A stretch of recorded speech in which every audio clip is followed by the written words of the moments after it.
All right, how do you explain something like this? I go to a place when I'm in St. Louis for lunch on a regular basis. Go in there, get an iced tea, a quick little salad or something like that. The guy who pours me the iced tea, his name's Russell. He says he brings up Shirley Temple and Buddy Ebsen, the late Buddy Ebsen, Jed Clampett, right? And he brings up Buddy Ebsen. I hadn't heard that name mentioned in 5 years, okay? 5 years. And he's just talking about him. Lo and behold, he's got this big screen TV on in this area. Up comes a promo for some show, and there's Buddy Ebsen. Now, I haven't heard about him in 5 years, and all of a sudden this guy's talking about him, and then lo and behold, up pops on television a promo from him. How in the heck does that happen, and why? Well, for me, synchronicities like that synchronicity that you just mentioned are really messages from myself to myself. And in your case, since it's your synchronicity, only you know what it means. But my explanation of it would be that Buddy Ebsen has a meaning for you. And as you start thinking about Buddy Ebsen, or you run into a thought of Buddy Ebsen that day, it automatically triggers, because of your electromagnetic field, you, George, thinking about that at some point, even if it's coincidental, like you just flash on it, it triggers something also within the quantum order that brings an event directly to you. It attracts it to you. And it's really, I found it controlled or explained by the law of affinity, that really like attracts like. So we use it every day in our life, whether we know it or not. And it's kind of like whatever we were thinking about or whatever we were wondering about will draw that thing also to us. So maybe 3 more people mention Buddy Ebsen. Then you turn on the TV or you look at the TV and he's on there.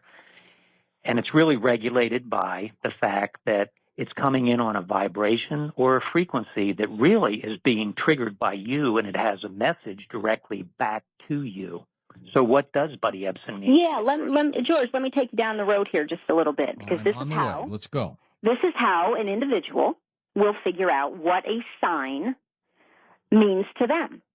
So there's 2 things.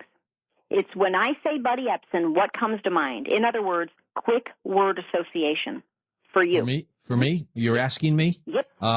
2 things. The Alamo, because he was with Davy Crockett in I don't know if it was the Davy Crockett story or the Alamo. I think it was the Davy Crockett story. That and the Beverly Hillbillies, obviously. So what is that? Hold on. What are you doing? Writing? You betcha. Oh, right. all right. Oh, yeah, of course. This analyzing is me? Science here, George. Nicole, you're analyzing me. That's what I do. Great. Okay, so we got David Crockett, we got the Beverly Hillbillies. The second piece in interpreting a sign, the message of the sign is this: quick word association followed by, what was I thinking about that day? What was I wondering about? Separate from Buddy Ebsen, what was on your mind? Everything's on my mind at any given time. I think about the program. I think about stacking the show. I think about my friends, my kids, my parents. I think about everything. So nothing specifically. Well, what was going on at your lunch? What was the topic of conversation or the thought? And maybe you don't even want to get into it on the air. That's fine. No. Everything I talk about, Nicole, is public. I think we were talking about the weather. It was brutally hot in California when I left. It was brutally hot in St. Louis. They said when I was coming in, it changed. California weather stayed brutally hot, which I missed. It was cool when I left. And St. Louis's horrible summer, and it was a bad summer weather-wise, started getting cool. It's gorgeous out today. So we talked a little about that. And then he got into the Buddy Ebsen thing. How do we know it wasn't him, that this wasn't all about him and Buddy Ebsen? Mainly because you noticed it. And synchronicities are signs in terms of... Well, that's true. I did. And it could be the media. If I had to make a guess, Yeah, exactly. I would say Buddy Ebsen's a performer. He's obviously been in the media. Yeah, what do you think of him? The caliber? What is he? Was he? I think he was very talented. Uh-huh. I think he was good at what he did. And I guess when Russell mentioned Shirley Temple, I thought of the dance scene. You remember that? Maybe you don't. I'm older than both of you. So, I thought about that. But, I mean, it was just, to me, it was the fact that it would happen, that the synchronicity of the event was there. And this happens to me all the time. The dance scene, does that make you smile, warm-hearted? Not necessarily. I was surprised that someone of his caliber also had the talent to dance like that. Aha! Now we're getting into something. What are we getting into? A little bit of a dichotomy.